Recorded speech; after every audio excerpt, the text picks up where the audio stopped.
Dans l'épisode précédent, je dis, aujourd'hui, là, tu es venu un peu tard. Lui, il est plutôt court. Toi, tu as fait quoi de ta journée? Je dis, bon, je me suis occupée de l'enfant, je me suis occupée de la maison, puis je t'ai gardé à manger. Je dis, ça, c'est pas une vie. si j'ai pu le faire, c'est que toi aussi tu peux le faire.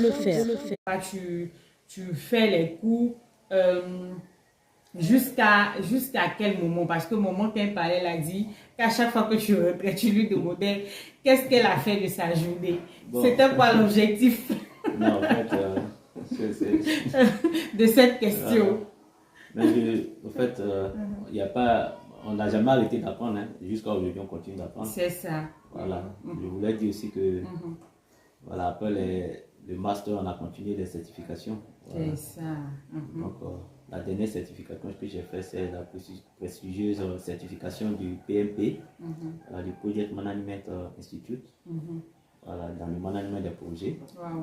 Mais je pense qu'après, madame elle-même, en fait, en le disant, parce que moi, ma conception, c'est que quand on rentre dans le foyer, voilà, le foyer ne doit pas éteindre notre rêve. Bien au contraire, le foyer doit être le creuset où le potentiel se développe. C'est ça. Voilà, c'est-à-dire que si on crée l'environnement, voilà, que ce soit l'homme ou la femme, ils doivent se développer, ils doivent devenir en tout cas la meilleure version d'eux-mêmes. C'est ça.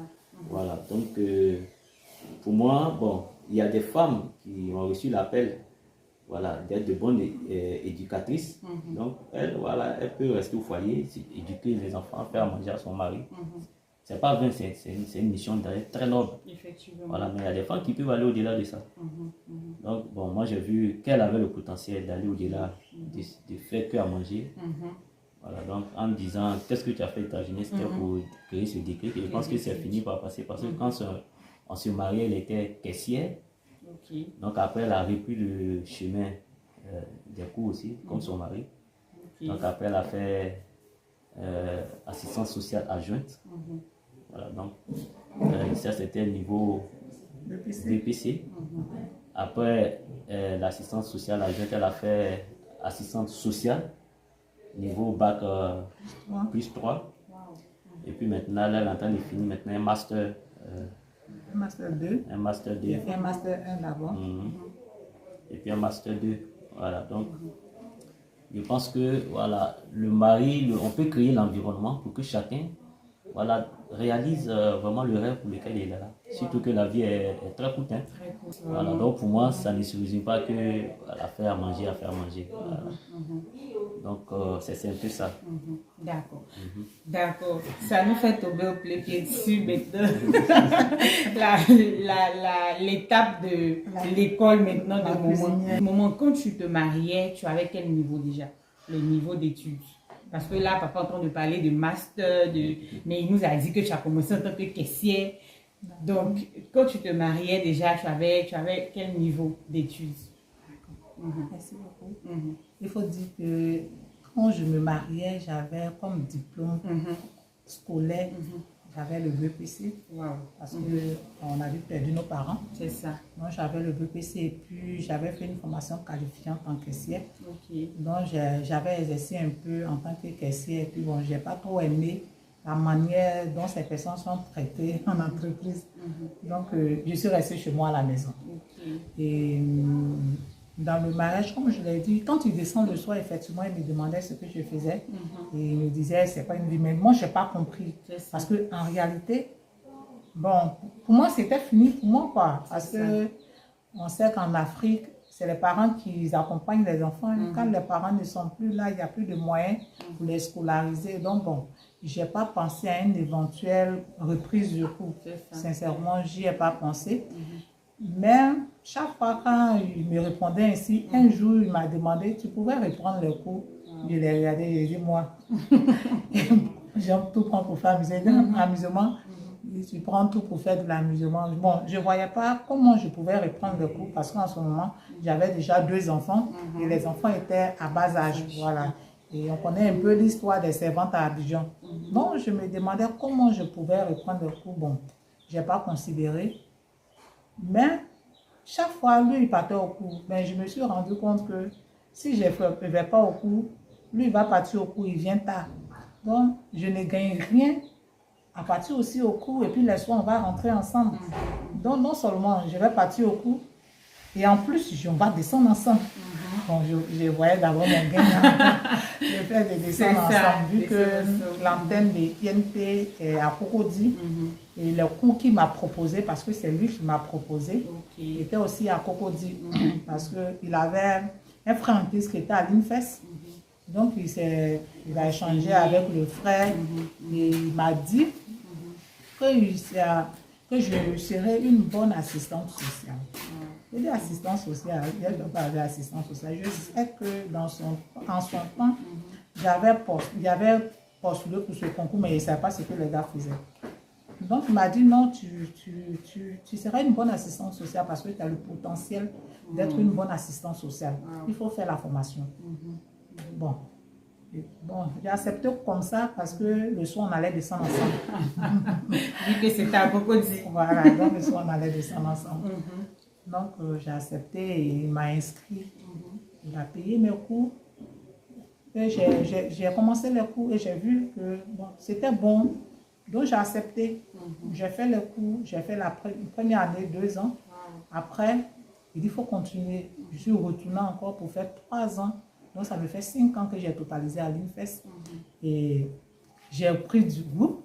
Ma dernière année à l'INFES, en même temps, je faisais mon mémoire. En même temps, je faisais mon Master 1. C'est un Master de coopération. Master de coopération internationale et humanitaire. En même temps aussi, je faisais des certifications au niveau de la chaire UNESCO. Pour la même année, j'étais vraiment engagée. Et bon, mais je n'en revenais pas. C'est moi, je fais tout ça. Je vais au cours le jour, je n'ai pas cours à l'INFES, je vais à la chaire UNESCO qui est à l'université de Cocody pour aller faire mon certificat de choses, comme on appelle, gestion de projet.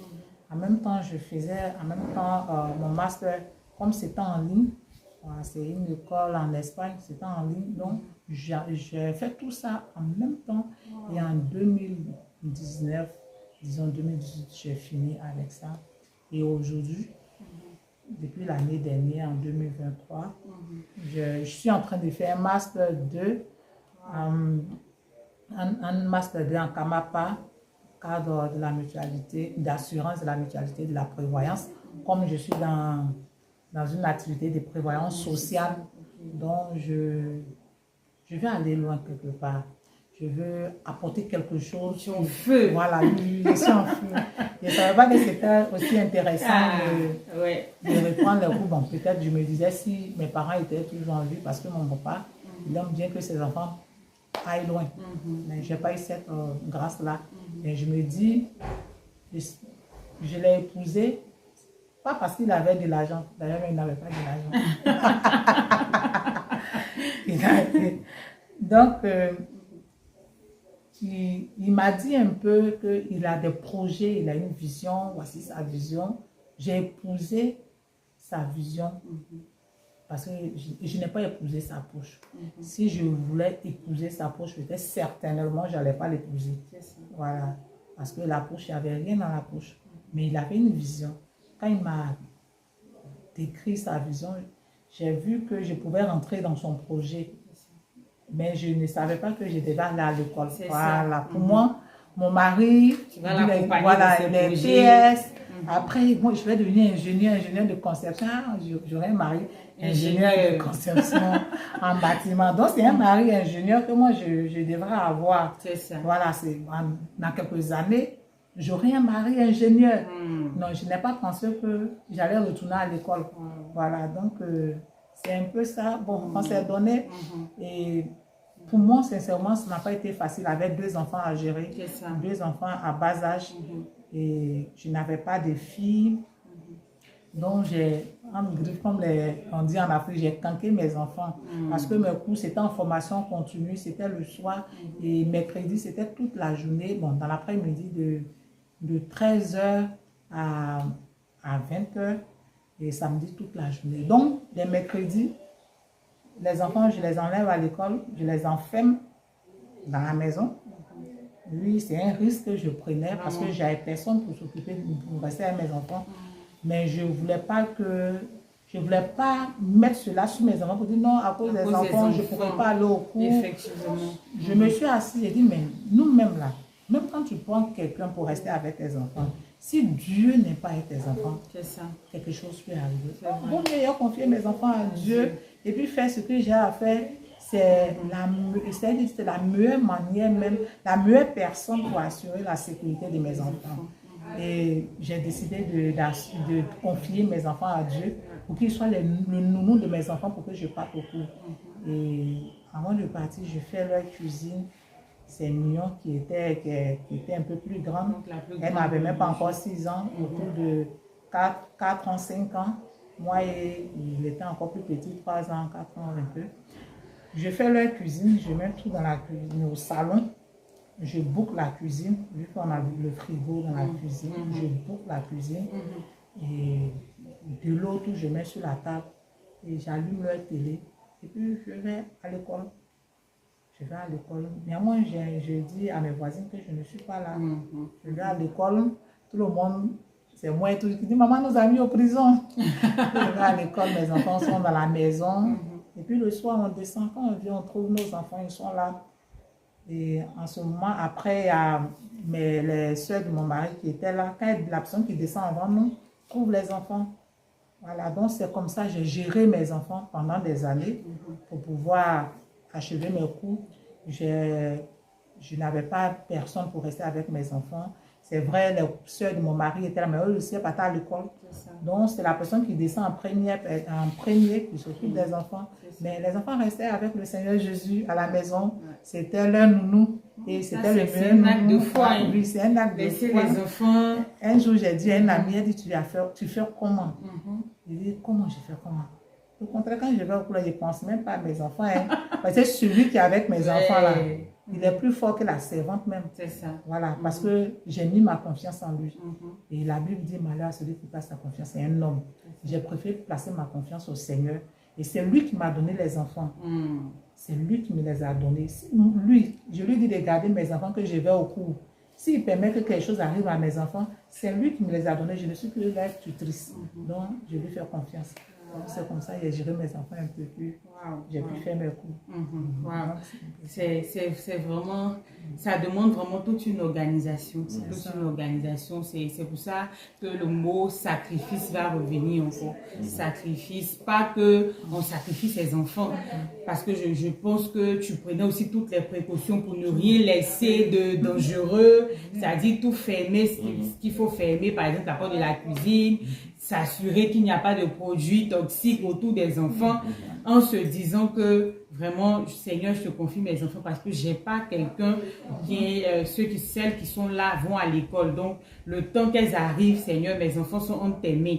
Et aussi, tu prenais la peine d'aussi informer tes voisines de telle sorte que peut-être de temps en temps, s'il y avait un souci, elles pourraient aussi peut-être intervenir. Donc, c'est vraiment... C'est pas comme si on n'est pas responsable ou non, on prend vraiment toutes les précautions, mais tout en sachant que en réalité c'est pas facile de pouvoir quand même faire poser ce genre d'action, c'est pas facile. Donc vraiment on voit que ça a été un parcours parce que du niveau 3e, aujourd'hui tu es en train de faire des masters dans une spécialité. Et ce que je veux savoir, la spécialité, quand papa t'a proposé la spécialité, est-ce que du coup tu l'as prise parce que bon, c'est ton mari qui voilà, tu lui as fait confiance à 100%, ou bien tu as cherché quand même à savoir un peu voilà, quels sont les, comme on dit, les tenants et les aboutissants de cette filière. Est-ce que voilà, quelque part, comment est-ce que tu l'as appris en fait? Bon, quand il t'a annoncé. Bon, quand il est venu, il m'a dit que j'allais faire la formation.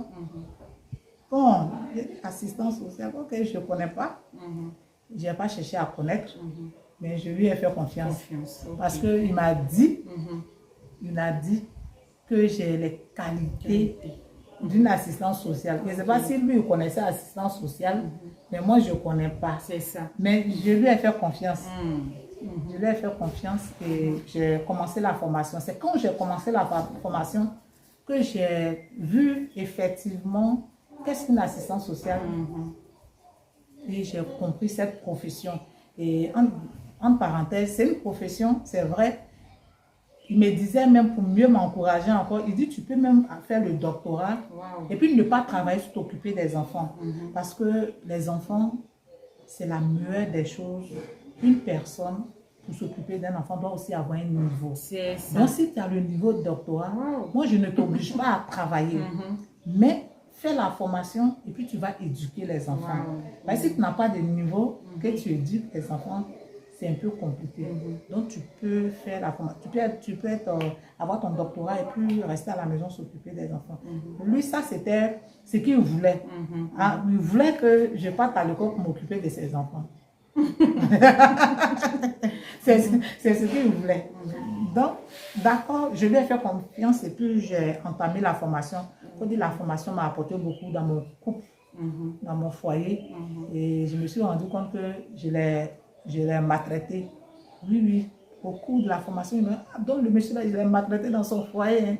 Donc, ça t'a ouvert les yeux. Voilà, ça m'a ouvert beaucoup les yeux sur beaucoup de choses. Et ça m'a appris beaucoup de choses. Donc, c'est sur la base de la confiance. Waouh, c'est... Non, je sais pas, le genre d'homme que toute femme rêve d'avoir. Bon, pardon un moment. Parce qu'en fait, moi, ce que je remarque, ce que je vois, c'est que en réalité, les femmes aussi ont besoin de voir des hommes ambitieux. C'est ça. Voilà, une femme veut que son mari soit ambitieux. Voilà, c'est vrai qu'on dira que c'est dans les deux sens, mais la Bible dit que l'homme est le chef. Et un chef, on sait un peu les caractéristiques d'un chef. C'est pas quelqu'un qui est fainéant, c'est pas quelqu'un qui... Voilà, c'est un leader, c'est quelqu'un qui peut booster l'autre, qui peut vraiment emmener l'autre à se déployer, qui peut être lui-même un exemple. Pas juste de dire, toi va faire, et puis moi je suis là. Non, tu l'as vu faire. Sur cette base-là, tu as eu confiance en lui parce que tu t'es dit, il a dû prendre toutes les informations. Et vu que c'est mon mari, il me connaît, moi, je ne pourrais pas comprendre forcément la chose, mais je lui fais confiance pour prendre cette formation-là. Et aujourd'hui, on voit vraiment, comme tu dis, les bienfaits de la formation que tu as pris sur toi-même d'abord, que ça a eu sur ton couple. Donc, c'est pour dire aussi aux hommes de ne pas forcément avoir peur d'encourager leur femme à avancer. C'est vrai qu'aujourd'hui, il y a beaucoup de courants, donc j'ai pas envie de citer de nom, mais il y a beaucoup de courants qui donnent l'impression aux hommes, en fait, que quand la femme sait un peu des choses, elle devient insoumise, elle devient... Donc, papa, je veux que tu dises quelque chose sur ce point-là, parce que est-ce qu'arrivé à un moment donné, quand tu voyais que le moment commençait à avancer en termes de niveau, en termes de... Voilà, on va revenir sur le fait qu'elle a commencé à travailler et tout. Est-ce que quand tu voyais tout ça, quelque part, tu n'avais pas des regrets pour te dire, bon, peut-être avant, je rentrais, je pouvais peut-être faire certaines choses aujourd'hui, son esprit est ouvert, est-ce qu'après, elle ne va pas peut-être mal se comporter envers moi? Est-ce que dans ta peau d'homme, ça n'a pas quelque part aussi, ça t'a pas quand même fait avoir quelques regrets? Non. En fait, nous, en génie civil, on dit que l'eau ne va pas plus haut que sa source. Waouh! Voilà, donc, si vous regardez dans vos entourages, avant que la connaissance ne soit vulgarisée, ceux qui réussissaient, c'était les enfants des cadres. C'est ça. Voilà, avant que, en tout cas, Internet et la connaissance ne soient vulgarisées aujourd'hui. Oui, c'est ça. Ceux qui avaient beaucoup de chances de réussir, c'était les enfants des cadres. Donc, l'expérience montre que quand les parents sont instruits, les enfants vont loin. Voilà. Parce que, bon, l'homme ne peut pas tout porter. Hein. Donc, quand la connaissance, disons, est partagée dans le couple, ça aide dans l'éducation des enfants. Voilà, la femme aide l'homme à porter, à faire avancer les enfants. Donc, il n'y a aucune inquiétude à cela. Mais est-ce que concrètement, il n'y a pas eu des moments où tu te disais quand même que elle aurait dû rester à la maison? Non, en fait, ce que vous devez retenir, la connaissance aussi, elle n'est pas que... au fait, C'est pas la connaissance qu'on acquiert. La connaissance n'est pas celle seulement qu'on acquiert à l'école. C'est ça. Voilà, donc moi je n'ai aucune inquiétude. Je sais que elle a encore du chemin à parcourir pour atteindre le niveau où je suis. Donc du coup, quand elle finira son doctorat, voilà, donc je n'ai aucune inquiétude. Parce que, oui, au fait, les statistiques le montrent. Quand les parents sont instruits dans la crainte de Dieu, voilà, c'est une influence sur les enfants. Voilà, donc y a pas, pour moi, il n'y a pas d'inquiétude à ce qu'une femme soit même plus instruite que son homme. Voilà, surtout si ce sont des enfants de Dieu, chacun connaît sa place. Voilà. C'est ça. En fait, il y a aussi ce sujet dans les églises, dans nos églises, il y a certaines sœurs qui sont très instruites et qui ont même du mal auxquelles les frères ont du mal même. Donc ils ont du mal à s'approcher, parce qu'elles se disent qu'elle est très instruite, c'est sûr que si je fais ma demande, elle va refuser. Voilà. Mais je pense que ça ne doit pas être un problème. Donc, et cela nous motive certains frères à ne pas encourager leurs femmes à retourner sur les bancs. C'est ça. Voilà, je pense que ça, ce sont de mauvaises motivations. Autant, on ne doit pas se baser sur l'instruction pour moi d'une femme pour la marier. Parce qu'il y a des frères qui ont ce blocage-là.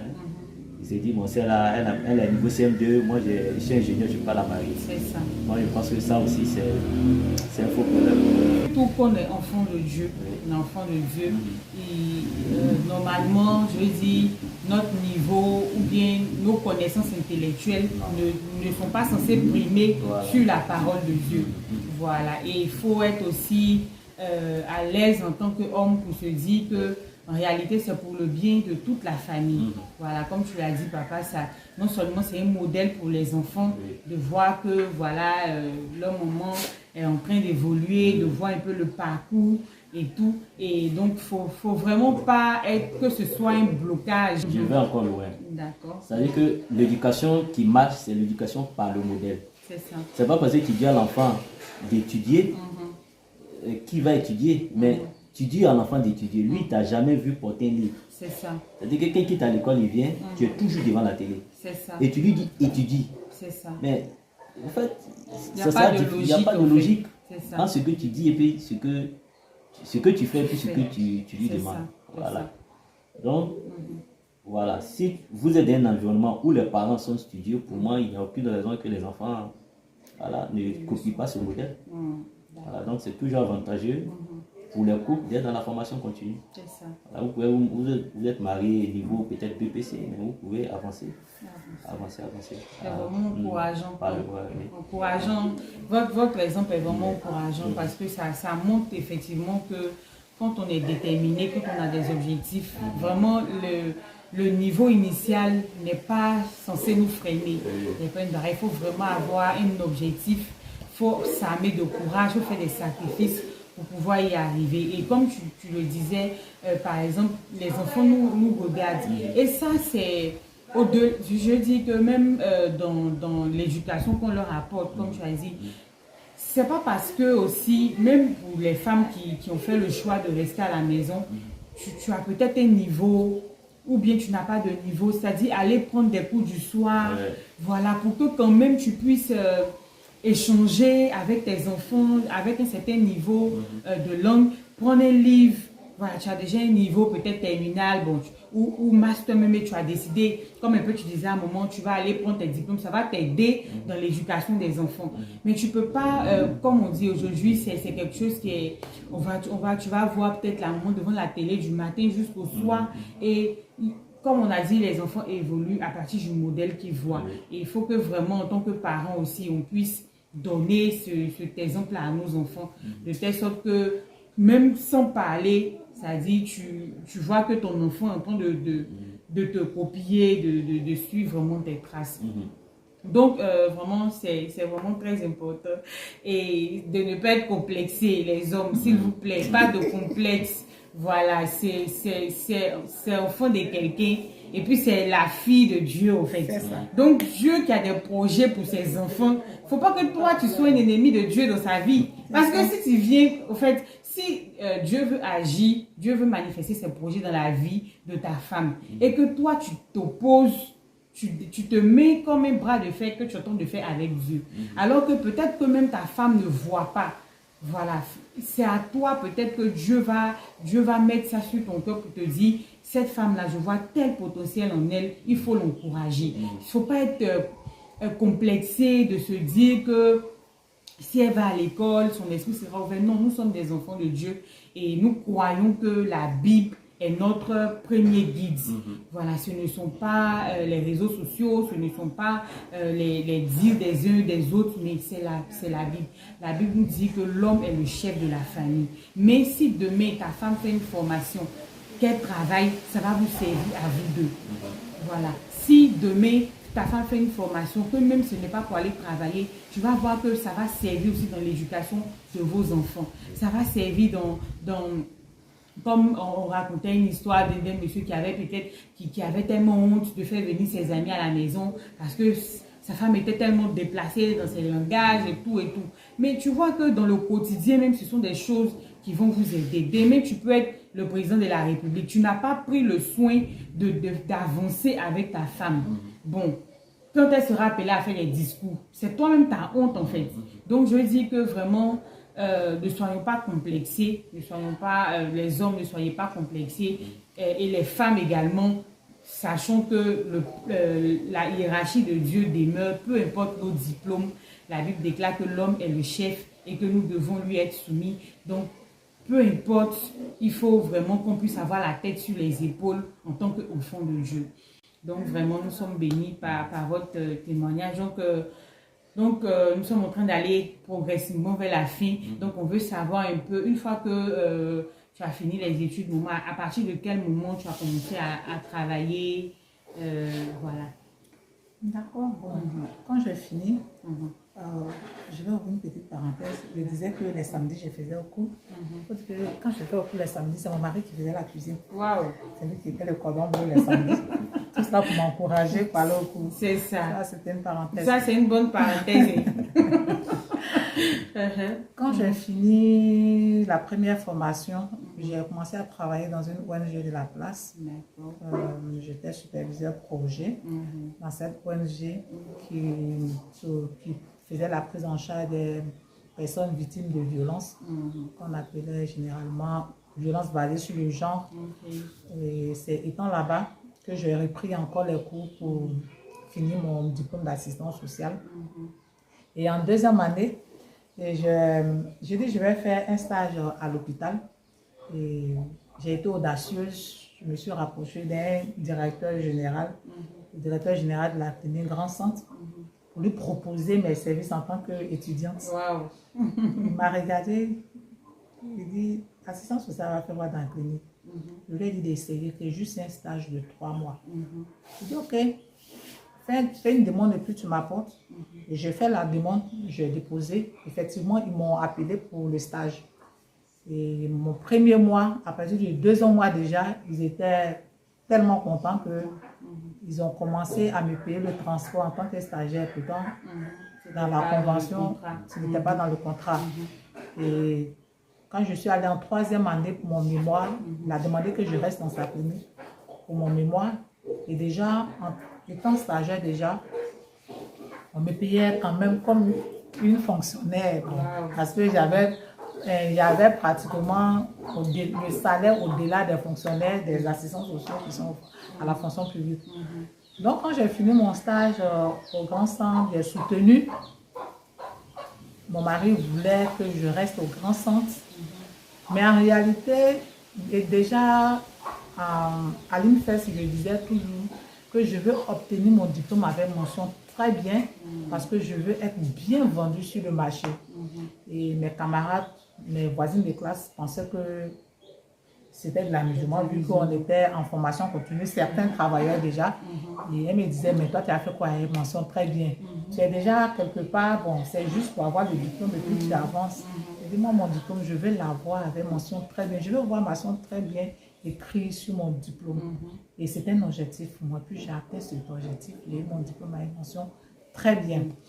Et après Grand Centre, étant au Grand Centre, l'école, avec mon mention très bien, ils ont déposé mon dossier à la CNPS. Et Dieu merci, j'ai été retenue. Et du coup, j'ai pas chômé. Voilà, j'ai pas chômé parce que j'ai voulu être excellente dans ma formation et je suis sortie en tant qu'excellente parce que je voulais être bien vendue sur le marché, comme on le dit dans notre jargon, et j'ai été très bien vendue sur le marché et on m'a acheté. Donc, c'est un peu ça. Donc, je n'ai pas chômé. Dieu m'a fait grâce. Je suis rentrée quelque part et j'ai commencé à travailler.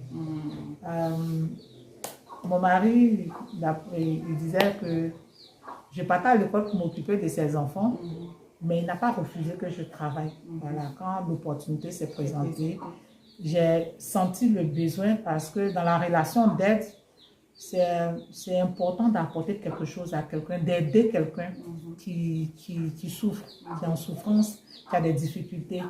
Et je pense que s'il a voulu que je sois assistant social, c'est vrai pour sa maison, pour les enfants, mais aussi pour des personnes qui sont en difficulté.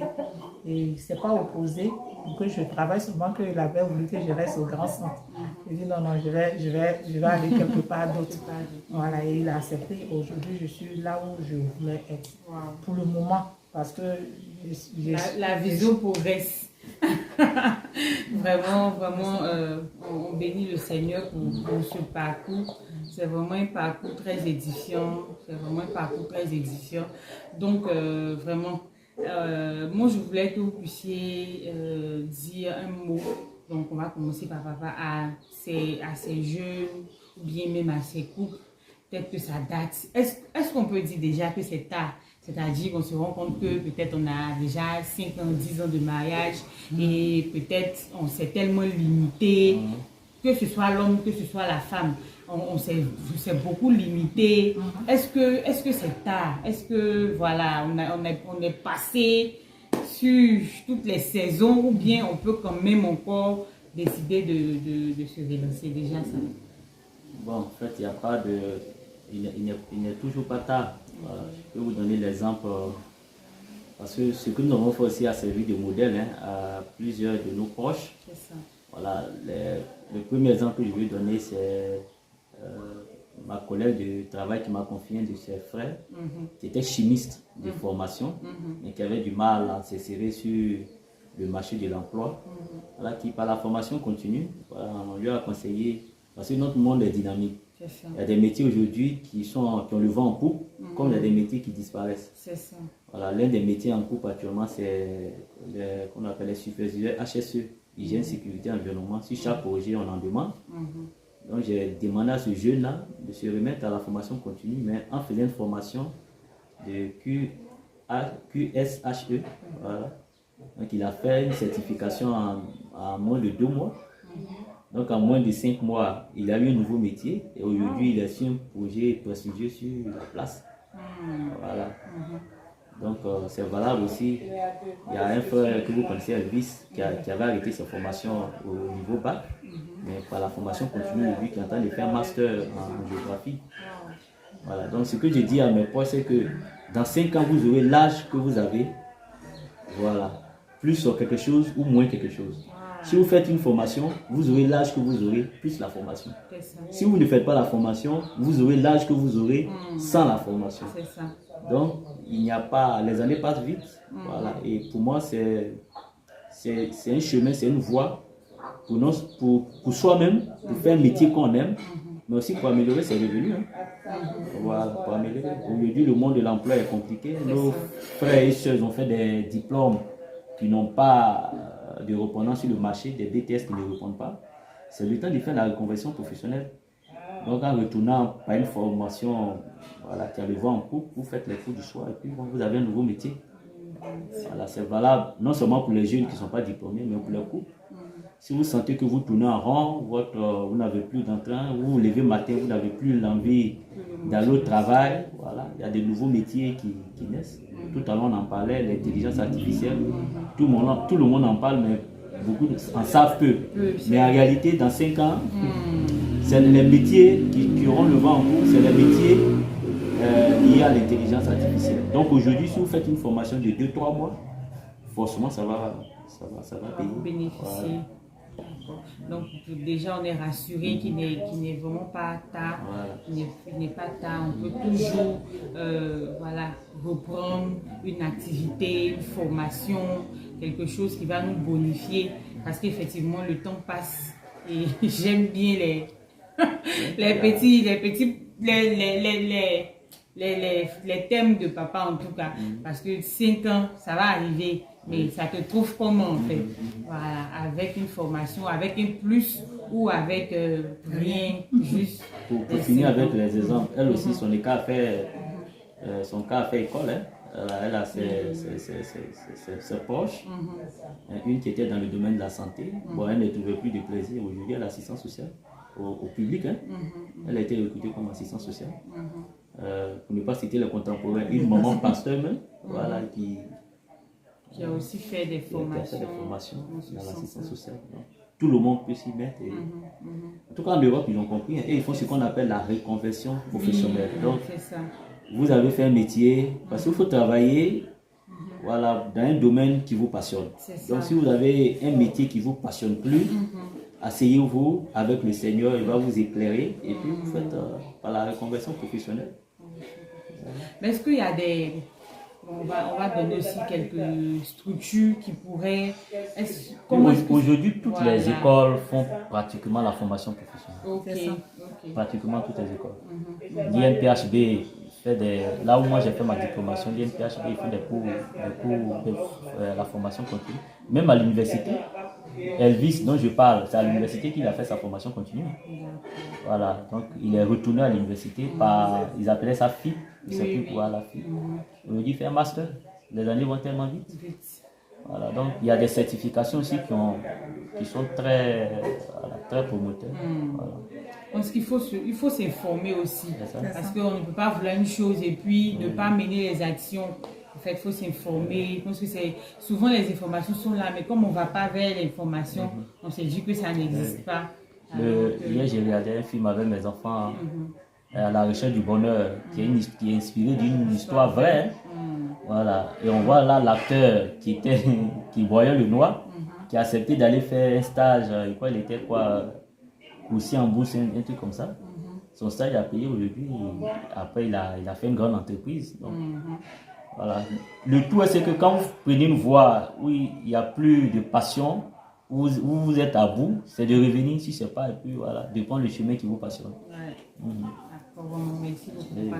Maman, qu'est-ce que je pourrais également dire pour ajouter à ce que papa vient de dire? En tant que femme, en tout cas. Bon, en tant que femme, que tu peux dire à d'autres femmes, voilà. C'est vrai, on s'est levé un bon matin, on ne savait pas où on allait, parce qu'on a fait confiance à notre époux. Et on est arrivé, et on s'est rendu compte que où notre époux nous a orientés, c'était une meilleure voie. Et Dieu merci, cette voie nous a conduits au bonheur en griffe. Parce que quand tu fais ce que tu aimes, c'est le bonheur. Et aujourd'hui, je fais ce que j'aime, ce que mon mari m'a montré et j'ai aimé. Et je lui dis merci. Il a identifié ça et il m'a aidé à trouver ma voie. Je fais ce que j'aime, je suis épanouie. Mais ce que je voulais dire à ma soeur, c'est pas parce que tu travailles que tu vas négliger ta maison. J'ai 5 enfants. Mes 5 enfants sont proches de moi que de tous ceux qui vont passer dans ma maison. Comme ma belle-mère pouvait le dire, quand je quitte au travail, lui, on ne veut plus aller chez elle. Il veut venir chez sa maman.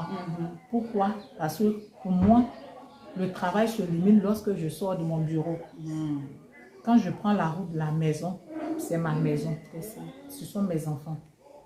Et je m'occupe de mes enfants. Je m'occupe de mes enfants, je m'occupe de ma maison. À telle enseigne que mon enfant se reconnaisse en moi et non à une servante ou bien à quelqu'un qui est venu s'occuper d'eux. Voilà, je sais faire la part des choses. Et c'est ce qui manque souvent à nous les femmes. Dès qu'on est professionnel, dès qu'on travaille, on oublie nos enfants, on oublie nos maisons. Pourtant, c'est pas vrai. C'est pas vrai. On sert Dieu partout. Le travail, c'est un service de Dieu. La maison aussi, même toi-même, tu es un service de Dieu. Donc, on doit mettre les deux sur le même pied d'égalité. Oui, et encore même, équilibrer même, c'est trop dit. On doit prendre la famille au-delà.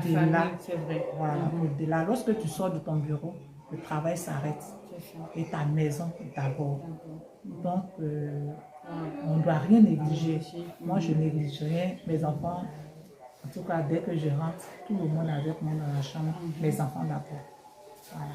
Donc, et puis mon mari, il va dire Je voulais profiter de cette vidéo pour faire un coucou à mon mentor, M. Fouy, enseignant préalablement au lycée technique.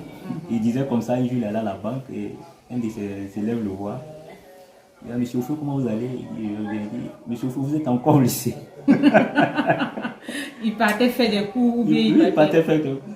Il dit cette phrase-là, ça l'a tellement travaillé qu'il s'est juré qu'il devait quitter, comme on appelle, le lycée technique. Et par la formation continue, M. Fouy, aujourd'hui qui était professeur au lycée, docteur à l'université de Dalois, coucou à toi. Il faut qu'on le reçoive. Oui. Donc papa va établir le... Donc moi je suis un partisan, je crois en la formation continue. Voilà, parce que, pourquoi je crois? Parce que la formation continue, c'est l'amélioration continue. Voilà, on est perpétuellement en train d'apprendre, on est des éternels apprenants avec le Seigneur. Voilà, parce qu'on ne peut pas se contenter, voilà, de vivre une vie, voilà, qui n'est pas passionnante. Et quand tu commences, c'est difficile pour toi de t'arrêter. Voilà. Et tu as l'impression que tu as quelque chose encore que tu ne connais pas, que tu veux apprendre. Et en tout cas, c'est une bonne chose, la formation continue. Je suis partante ou bien militante de la formation continue. Nous devons nous lever, surtout nous les chrétiens. On n'a pas d'excuses. Voilà, on n'a pas d'excuses. Si on prend le verset qui dit mon peuple périt par manque de connaissances. En principe, nous les chrétiens, on devrait dans toutes les sphères, on devrait tout posséder. On doit avoir la connaissance. C'est chez nous, les autres doivent venir puiser la connaissance. C'est nous qui devons orienter les autres. Donc, je suis vraiment une partisane de la formation continue. Ce n'est pas facile. On a 5 enfants, comme j'ai dit, j'ai 5 enfants. On habite à l'épée. Et je fais un master. Je fais ça à l'antenne de INPHB. C'est avec l'université Paris-Panthéon de Sorbonne. Mais c'est le soir. Il y a des semaines où je cours le soir de 17h à 20h30 ou bien 21h. Mais j'y vais. Et quand on finit et on rentre chez nous à l'épée, je n'ai pas regardé la distance. Je n'ai pas regardé la distance. Ce sont des sacrifices. Quand tu veux, tu peux. Donc j'encourage mes soeurs à se lever, à se former. En ligne, aujourd'hui, les formations sont disponibles en ligne. Si tu n'as pas envie de faire en présentiel, va en ligne, tu auras des formations en ligne.